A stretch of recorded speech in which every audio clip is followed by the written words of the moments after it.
Hello and welcome to the Breeders' Cup webinar with Byron King, DRF handicapper based in Kentucky and of course focused heavily on Keeneland, not just this meet but in all years and certainly for this Breeders' Cup season. Very excited. Welcome, Byron. Thank you for having me. And I'm Mike Hogan, Director of Product Marketing here at the Daily Racing Forum. Today, Byron and I are just going to be talking about the Breeders' Cup races on Friday and Saturday. And Byron, I really want you to talk about not necessarily every race, but the races where you feel you have your strongest opinions and where you think you might be able to actually make some money on Friday and Saturday. How's that sound? That sounds great to me, buddy. All right. Well, we can also take questions from users. Go ahead and submit your questions through the webinar chat window, showing how to do it on the screen. I will cover hopefully many of them as we go through our discussion. But if I get any that seem particularly relevant, I'll chime in with them, or maybe we'll, if we have time, answer a few at the very end. But ultimately what we're going to do is I'm going to switch my screen over. We're going to dive into Formulator. But first, I'll remind folks that we're right in the middle of our Breeders' Cup webinars. We've got 2 more tomorrow. You can go to drf.com/webinars to see the full schedule, and you can watch recaps such as yesterday's with Stephen Christ and Andrew Beyer, as well as Randy Moss. And tomorrow, this will have this webinar as well as the one we did earlier today with Dan and Mike. So be sure and check that out. It should be a good place to use when you're doing your real handicapping as we get closer. So let's dive into Keeneland on Friday. Byron, the first Breeders' Cup race is the Breeders' Cup Juvenile Turf. Got anything interesting or strong to say in that race, or do you want to jump to a different one? No, actually, my best bet of the day is in that race, and that is Aeroforce. Aeroforce is a horse that has left me very impressed in his 2 starts. He won first time out at Kentucky Downs, rated in 4th, drew away by 3 1/4 lengths. That was a 6-furlong sprint. He then came here to Keeneland and ran opening Saturday over yielding ground. And for those that haven't been following the weather here in Lexington, it has been raining quite a bit. I think there's a very high probability that even if the weather clears toward the on Friday, Saturday a little bit, that you're still going to be dealing with some give in the ground. I can't imagine anything better than good, to be honest with you. Or if they lift it better than good, then it's probably they're just giving you a little euphemism there, but a soft berm, as it were. Yes, exactly. So, but anyway, Aeroforce won the Bourbon Stakes over yielding ground from post 13 out of 14, which is a very hard thing to do.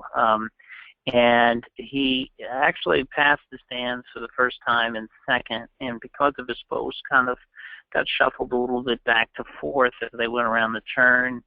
Then took the lead, and it looked like he briefly might be challenged, and he, just like a lot of inexperienced horses, just seemed to be running a little bit in spurts, but then once the horse came to him, he took off again, and off he went. And I see this horse is not only liking the ground, which is a big plus, having experience locally, but I also just see him just having a great trip in this race. The 3-horse Manhattan Dan should bust out there, show some speed. There might be 1 or 2 others that show speed, but he should be able to just lay 2nd, 3rd, just in a perfect position right behind the outclass speed horses.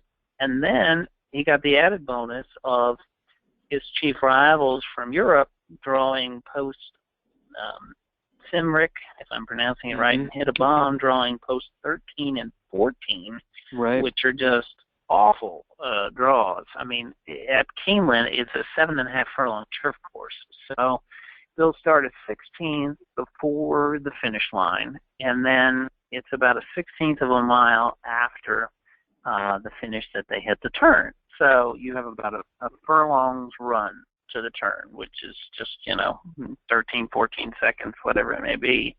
And that's not a lot of time when you're hung out in post 14, So I think the conditions are very favorable. I hope that the Europeans will still take plenty of action, but I see Aero Force as a highly probable winner of the juvenile turf. All right, sounds good. Let me ask you a question based on what you know of the Europeans. You mentioned the two that are the shortest on the morning line, Simric and Hit It a Bomb. There's also a couple others in the race as well, including Birchwood and Shogun, the four also for Aidan O'Brien. Just in general, we'll use this race as an example, but in general for the turf races, with the ground likely to be less than firm and maybe even softer than good, do you see that as in general favoring the Europeans, or are there certain North American horses that you're going to upgrade based on that footing? Well, I think the most people say that it typically favors the European because they're used to it more. Now, having said that, though, I think a lot of the people that start thinking about the Breeders' Cup with a European horse is they're trying to isolate their horses that they think act best on firmer ground, because that's typically what they've come to expect here a little more, particularly in the years that it's out of Santa Anita where, rain is highly infrequent. Right. So I don't know if necessarily the people are coming over with their top, soft ground performers and whatnot. And obviously, too, with all of these, we have a little bit less form to distinguish whether or not that's what they like, But, for example, Hit a Bomb raced on good and then an all-weather surface, so it's very kind of hard to determine what to do with that. I will say this, is I think that, sometimes our classification system for grass, which is usually in the United States, they usually either call it firm, good, or yielding. Sometimes they'll throw in soft, just a sprinkle thing, another term in there. But, they're all different types. I mean, if you look at the Arlington Million, for example, there was this huge downpour right before the race. So, you potentially had kind of a slippery, a wet surface on the top. Now, let's assume for us, that it's rained here a lot earlier this week, and then it's drying out, and we don't have any more rain before Saturday. It's not going to be that kind of course, but it's going to be more of saturated underneath but drier on the top, right? So, I think sometimes we can overanalyze it a little bit, but certainly you read the clues that you can pick up from the racing form. But that's a long-winded answer to your question. But I do think that I suppose you'd have to give the Europeans a slight edge on it. All right. Well, that's a good answer. Long-winded, but I think a very informed one. All right. Let's move on from this race. Anything else on Friday that you're really excited about potentially playing and maybe making some money on? Yes. In fact, the very next race, the Dirt Mile, is a race that I like quite a bit in terms of I'm going to try to beat the favorite, Liam Snap, who's even money on the line. I believe that's the shortest price of any favorite on any of the Breeders' Cup races, if I'm not mistaken. No, we have 4 to 5 on Golden Horn. Oh, but okay, close. 4 to 5 on Golden Horn. Golden Horn. Okay, well, very, very close. So I apologize for that error, but that's okay. You're forgiven. Anyway, yes, okay, very good. But what I see this race is very unique in terms of its configuration. Kingman has for years and years just run mile and 16th races on its dirt course. It hasn't run mile races. And the reason being is it's a mile and 16th in circumference. So technically, if you were to start this race without any run-up, you would be right at the entrance to the turn. But they back it up 70 yards or so in this race. And they ran 3 of these earlier in the meet. And took about the field about 9 seconds before they started hitting the turn. That's not a lot of time. And then what they do is they end at what would be the 16th hole for typical races like the Classic, or what would, the first finish, the same finish line that they utilize for mile and 16th races. So I believe that this is going to cause a lot of the jockeys with speed horses to want to go out and be part of the pace, especially after in recent years that, we saw Golden Sense wire the field out in Santa Anita. So I'm expecting a really hot pace, and I'm looking for a stalker. And I think Lee is very classy, capable of stalking the pace, in good form, coming off a second in the Woodbine Mile, but he's just as good on dirt, if not better. And I see 2 to 3 horses inside of him. He's in post 5 that should show speed, so I see him being maybe 2 wide into the turn in a perfect stalking position. And whether or not Liam's map can get run down, I guess we're about to find out, but I think the tactics of this race are such that this horse has a really good chance to do it. And at 8-1 on the morning line, that is really attractive. All right. Well, you're the first one of the 4 webinars that has really made a strong case against Liam's map, and I like that. I like anytime you can make a strong case against a likely short-priced favorite. I think in many respects, it's entirely possible that he might be the shortest in actual wagering of any Breeders' Cup race, because I've heard very little people, or very, very few people, going against him, at least with much fervor. So I like that because I'm kind of in the same camp. I'm hoping he is a little bit vulnerable here. I'm hoping that somebody else goes with him. And if that happens, I think that there are a number of ways you can go in here. Yes, and I think you could make a case for Bravester, and you could I think he could stalk right behind him. He's training really well, and even Red Vine, I think it could get a really nice trip. I kind of like these inside stalkers. That's kind of what I like. I think this is a race that's what you would prefer to have in here. So that's my preference anyway. I'm going to ask you a question. I'm going to put you on the spot a little, and so forgive me if you don't have the straight answer. But they've run a number of these 1-mile races so far at Keeneland on this meet, and Street Strategy is one of the horses who's competed at that distance and has won. Of course, he's stepping way up in class off of that optional claimer to try the dirt mile. But have you seen in those races that they've run that there's particular patterns that come out? With Street Strategy, you had a bit of a stalker who was able to take the lead near the top of the stretch. Has that been the way those races have played out, or has it favored more front runners or off the pace runners? There were only 3 of them that were run, so that's hardly a huge sample. And they had fields of 6, 8, and 8, and there were, I believe, 2 closers that won and 1 front runner. Okay. So if I remember correctly, which, in general terms, usually front runners win, roughly about a third of the races. So that's about on par. Now, but I do think it does speak to the fact that, you don't necessarily have to be on the lead to win.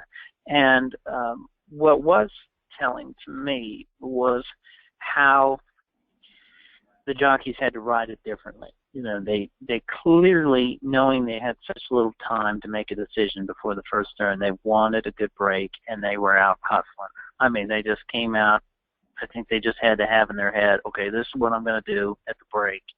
And it wasn't like, I'll see what everybody's going to do and then decide, because if you do that, you can end up 5 wide into the turn. So they just said, you could tell the guys that were sending, and you could tell the guys that were taking back. That was what was very apparent right from the get-go. Interesting. So on our webinar yesterday with Randy Moss, he described Keeneland's new dirt surface, and we have a question from Stanley Brown that kind of fits into this perception, or at least this question. He described the new dirt surface at Keeneland as one of the, quote, least speed favoring in the country. Would you say that's fair, or would you say it generally plays not necessarily to speed or to closers, but to really, however the race sets up, plays pretty fairly and yields the winner being the best horse in the race? Well, I do believe that at every dirt track in the country, except for maybe certain isolated days or whatnot, that early speed is an advantage, and that's going to be the case if that's at Santa Anita, if that's at Belmont, if that's at Keeneland. Having said that, Keeneland does not rank, in my mind, as one of the more speed-favoring tracks. It's more of a a fairer one, but obviously it goes without saying that the early leader does better than the horse that's running last early. I mean, that's just the case everywhere, right? Right. So, but it is. I think people sometimes, or when they redid the track, they thought, well, maybe it'd be the Keeneland of old when it used to be make the front and it was game over, or the fact that the short stretch or that they utilize, or the using the first finish, which is what they do for mile and 16th races, and as I mentioned, the dirt mile, that it would be more favorable, but it's really not. It just means that the jockeys have to move just a little bit earlier on their horses. I think it is a very fair track, and you see very few horses that are just like, or jockeys that are just like, I'm just taking the lead because this track's so biased, they'll never catch me. They definitely ride it much more patiently than you would see out in California, for example. Okay, great info. Anything else you want to talk about on Friday, or should we move to Saturday? Well, we'll move to Saturday, but I will say that my pick in the distaff, obviously that's the big race there, is I like I'm a Chatterbox. Or as a value play, I see a number of different outcomes there, but I've always liked Larry Jones' 3-year-old fillies. I just think they just tend to just keep getting better and better, and I like her chances. Don't love her because sometimes she stubs her toe with a slow break, but she's my pick in there. And also I like encourage. it. That's a very wide open race, so there's a lot of ways you can go in there. Absolutely, and for our fans listening here on the webinar, I will have a posted on DRF. I'm going to have a all Breeders' Cup Stakes Pick 4 play covering the 4 Breeders' Cup races on Friday that will appear on DRF.com. So I certainly encourage them to check that out. And as you can imagine, the ones that I've talked about will be on the ticket. So. But with that, we should let's move on to Saturday. Let's do it. Where do you want to start on Saturday? Well, let's see here. Let's start out on. And don't limit yourself to just the Breeders' Cup races. If there's any strong opinions you have in the undercard as well, we can cover those. Well, I guess this is the contrarian in me. We'll start with the juvenile fillies, which. Everyone, at least that I know, seems to think that it's a race that either Songbird will win or Rachel's Valentina. And I've just found that in horse racing, whenever there's a widespread consensus, it often has a way of not unfolding that way. So I am going to shoot for a value play in there with Land Over Sea. And Land Over Sea is a horse to me that is a true route horse. This is a horse that trainer Doug O'Neill stretched out in her second start to run a mile on the grass at Del Mar, not necessarily because of a grass pedigree. She's by Bellamy Road out of a pulpit mare, but because that was a chance to run her long. He then had to cut her back to 7 furlongs for the Del Mar debutante, and she ran third behind Songbird and Pretty and Cool. And then she got a chance to come back and run in the Chandelier, and she ran second to Songbird. Now, obviously, Songbird was brilliant out there. I won't make excuses for Land Over Sea to say that she was better than her. Or she clearly wasn't. But hopefully, maybe with a change in conditions here, maybe with more speed in the race, maybe with not a speed favoring racetrack, perhaps she can close the gap. I do think she can stay the distance. I think she's going to get a nice post. She's got the inside, and I think she can sit a nice stalking trip. And if by chance the favorites go after each other early, and a lot of times pig races get to be very tactical between the jockeys, maybe she could pull off the upset. So at 8-1, and I think she'll be every bit of that given the popularity of Songbird and Rachel's Valentina. I'd like Land Over Sea in the juvenile fillies. So. I like that. I like her too. I think she has a big shot in here.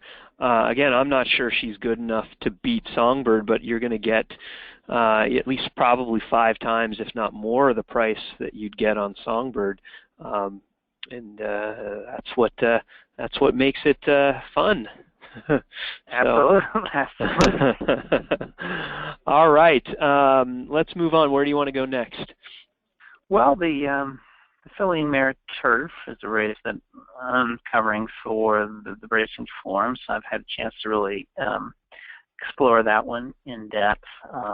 We'll have, I guess we've got about 6 reporters here. We all usually take a couple races on the card, and that happens to be one of them that I'm writing about. And there I'm taking a shot with Decida, who won the Boston Spa in August at Saratoga. Now, granted, on a far different surface than the one she'll be running on here. It was a lightning fast, firm course in which she ran a mile and 16th at 1:39 and change.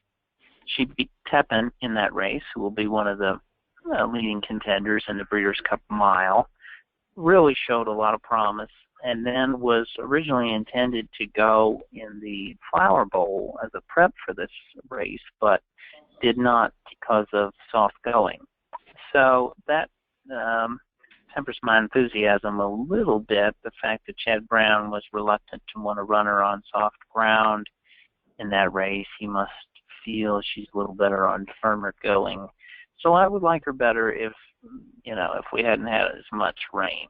But nevertheless, she hasn't proven to me that she can't handle a drying out, goodish type of course. It's very hard to interpret her form from Chile, where she was a Grade 1 winner and a champion. All her lines there, it's actually, the turf is designated like fast. I don't know exactly how to interpret that, but clearly there were differences in the courses, since I'd have to think there were, unless it was just the nicest weather in history down there in Chile. So we'll see. But she won at a mile and a quarter earlier down in Chile, so I don't think the added distance of the filly and mare turf will bother her. And it's a mile and 3/16 this year, which, by the way, is the shortest it's ever been run. So. Right. Well, and if of course that's, you noted a mile and a quarter. That's about a mile and a quarter for 1:56 and 3. If that was a true mile and a quarter, that would be flying. Maybe it was fast, right? So, yeah, that would be. Occasionally, you see what was it hard, or what's the rating that you see very infrequently, but it's when it's almost like pavement. I'm not sure. It might be hard, but it's so infrequently noted, at least in American lines, that technically, I suppose you could have noted that for the Decida, maybe when she won the Boston Spa, but whenever you crack 140 for a mile and 16th, it's obviously got to be a pretty firm course, right? Right. We shall see, and obviously there's a Legatissimo is a very formidable European in there, and one I have a great deal of respect for. She's been first or second in 6 straight races and handles any kind of ground, any kind of distance. She's the real thing. Stephanie's Kitten is very, very good. Not a lot of pace in the race, makes it a confusing race to visualize how it's going to unfold. I suppose Secret Gesture or Miss French could show speed, but there's some definite question marks in that race. But Decida, if she is 8-1, even with the question mark of the grass, I would lean in her direction.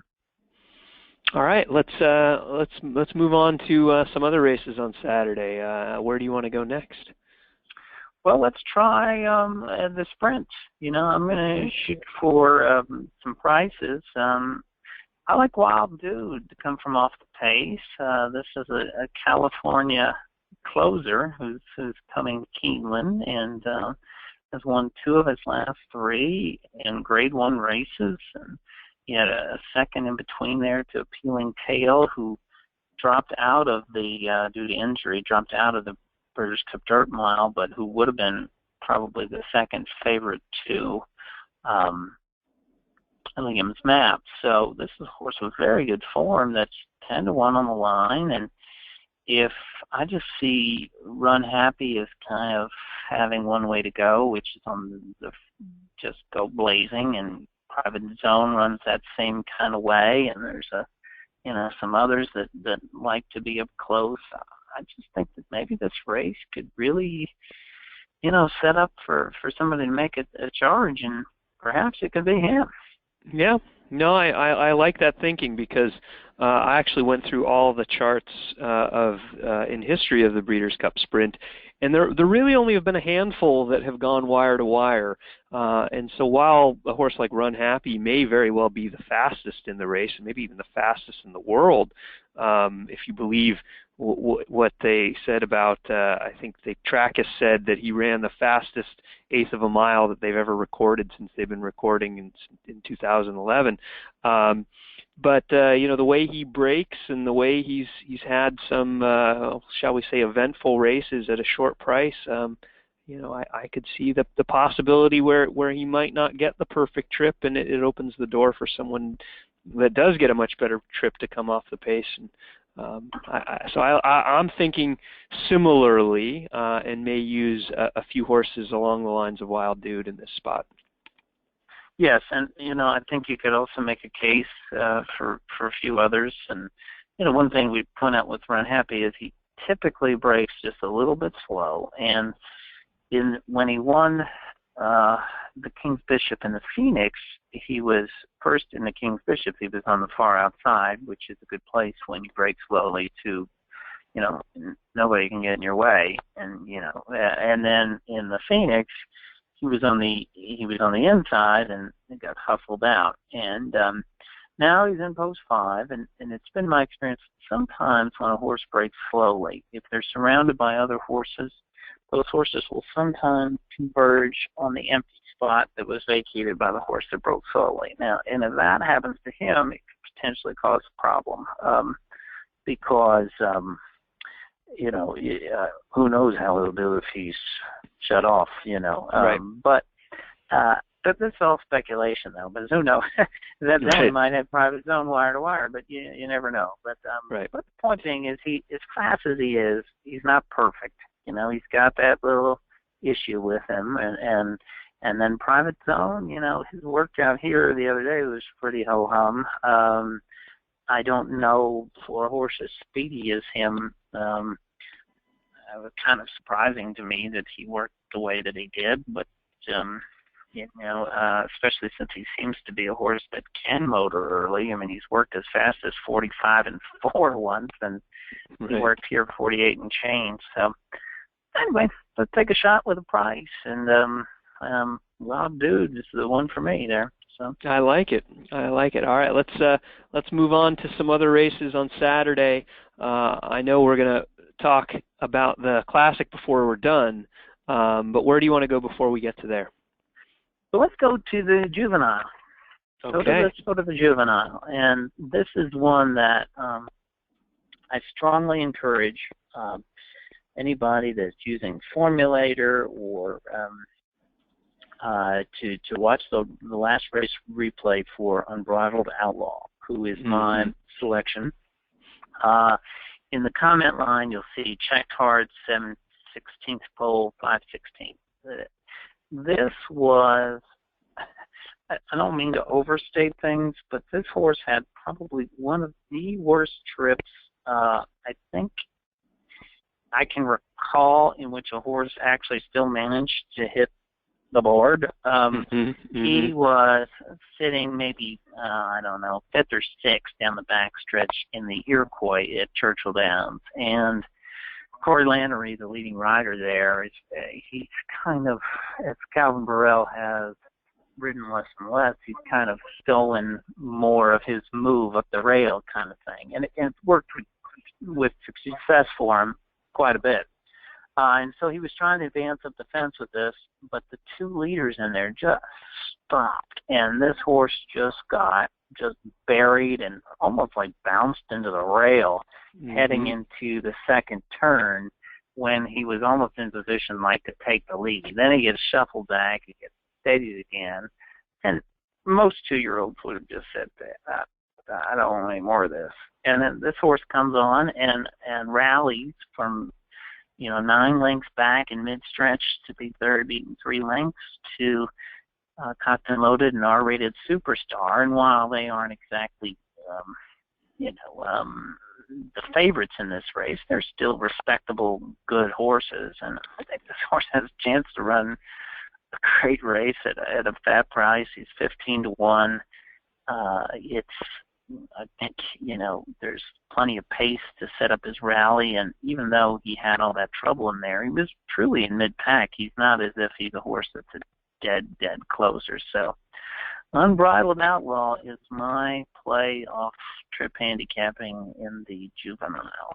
It's funny, Byron, when the pre-entries came out, I tweeted, if you're a trip handicapper, there's one horse in the Breeders' Cup Juvenile that you have been waiting to play. Of course, referring to Unbridled Outlaw, even though I didn't name him, just because, and you can see, even though you don't watch the replay, you can see where he was, even in the running line, 6, 7.5, or 6 by 7.5 at the first call, 5th by 7.5 at the second call, and then, got a little closer, was 8th, but only 5.25 away, and then 4th, but 9 lengths out of it. You can see those kinds of running lines, even without watching the replay. They hint at trouble. But yeah, it's rare that you see a horse get shut off multiple times and still come running like that.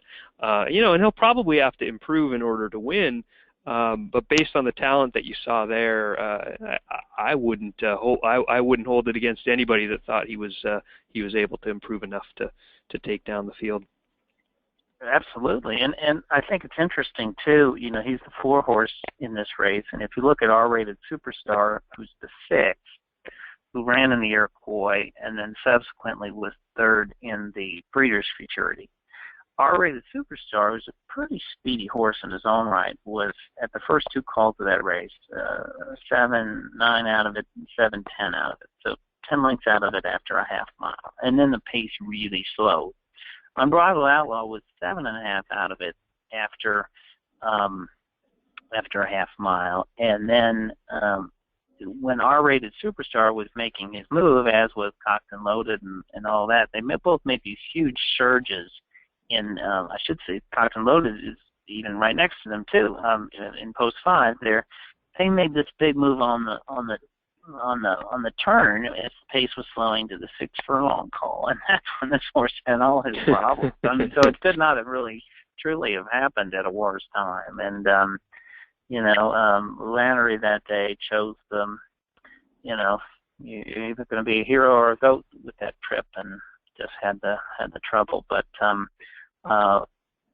anyway, he's the horse I think has a lot of upside. All right, sounds good to me. Let's. Mike Smith is aboard this time with Lannery sticking to Brody's cause, I should point out. So. Right. Yeah, not if you're going to get a jockey change, not a bad one to have. All right, let's keep going. We've got 2 Breeders' Cup races left. Do you want to cover them both, or do you just want to skip to the Classic? Sure. We'll cover them both quickly. I went with, Golden Horn is, as you corrected me on, and is the shortest price of the Breeders' Cup races at 4-5. The ARC winner in the turf. There's a lot of belief that he's better on firmer ground than on a little wetter going. So, but regardless, I tried to take a stand against him just on the sheer principle of if backing a horse at even money, why would you do it on a horse that's traveling across the Atlantic Ocean? At least that's my theory. So I'm gonna take a shot with Big Blue Kitten, who I think is a very good horse. He's had a great season, and I thought when he won a last out, and again this would be reflected in his replay and watching it, when he won the Turf Classic at Belmont, he opened up 3 lengths in mid-stretch, and then he just seemed to just like totally idle. I mean, he was like much the best in my opinion, and then just idled from the final furlong home. He was like, my work is done, and Slumber and Twilight Eclipse cut it down to 3/4 of a length at the finish. So to me, his margin of victory, if he had been asked to run any faster, I mean, I think he could have run faster at the late stages of the race if he'd been challenged. And, of course, his Arlington Million was very good, a second to the Pizza Man. He won the United Nations. This is the horse that can handle any kind of turf. I just really, really just like him. I like him a lot at 8-1, and I think there's enough pace in here to set up his rally. So. And if you're an acolyte of the Beyer Speed Figures, it's worth noting he's coming off of 10 consecutive triple-digit Beyer Speed Figures, which is pretty impressive in and of itself. He's just a consistent runner that you're going to get a pretty good price on because you've got such a short price favorite in Golden Horn. Yes, no doubt, no doubt. All right, let's move on to the big one. It's the Classic Race 11 on Saturday. And you've got another short price favorite in here in, of course, our Triple Crown winner, American Pharoah, at 6-5 on the morning line. Byron, how do you see it? You see the best horse in the race with a pace advantage who just gets an early lead and then improves his position, or do you think that he's potentially vulnerable at a short price? Well, I respect American Pharoah. He's obviously a very awesome horse, won the Triple Crown. Even his loss in the Travers was an outstanding effort, considering that, Frost had made a premature move at him and had him a little fatigued for the stretch run. But that noted, he's going to be the heavy favorite. He's immensely popular with the fans. And for that matter, so is Beholder. Mm-hmm. So I think you've got 2 short-priced horses that's going to create fat odds on some other runners that are very, very good, and we American Pharoah, we're obviously convinced he's a good horse, and but at the same time he hasn't faced older horses yet, so we don't know precisely where he matches up. Beholder won the Pacific Classic against older males, but against a field that I don't think was a vintage Pacific Classic by any means, but she's been outstanding. I can't help but think that if I were Gary Stevens and I were riding Beholder, I know my horse has a lot of natural speed, and I would know that American Pharoah's the one I got to beat. So I think I would lay right on his flank, and I could see a situation where these 2 potentially, he can't afford to let American Pharoah get away, and I could see these 2 perhaps maybe just moving a bit earlier than they should, maybe how Frost did and American Pharoah did in the Travers, and then you could have somebody come and pick up the pieces on them late, or at least that's my theory. Whether or not I'm right or not, I don't know. So, but I'm going to try. My choice is Tonalist, who won the Jockey Club Gold Cup, I thought, very nicely, and has been a hard-trying, very good horse over the last couple of years. Keen Ice is my second choice, who I think is moving forward at the right time of year, and I think both will offer value for value seekers. I mean, clearly, American Pharoah and Beholder are the most likely winners, but these 2, when taking into account price, I think are the more appealing bets. And so Tonalist is my top choice, followed by Keen Ice in the Travers. Or not the Travers, excuse me, the Classic. I was looking at the Travers form for Keen Ice, and that popped out. So that's perfect. That's perfect. All right. Well, thanks, Byron. We do have one question that I wanted to get to before we wrap today. It's from Daryl Grumling, and he's asking about any under-the-radar Kentucky trainers that might, as he's saying, pull one over on everybody with the home game at Keeneland. And you can, you can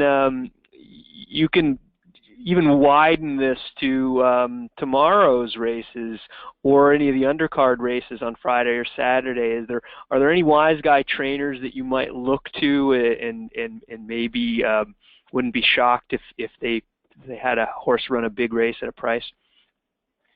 Geez, I've never believed really too much, with the exception of I think some trainers are really good with certain types of horses. So, obviously Chad Brown is outstanding with turf horses, especially fillies. And as I alluded to earlier, Larry Jones is excellent with 3-year-old fillies.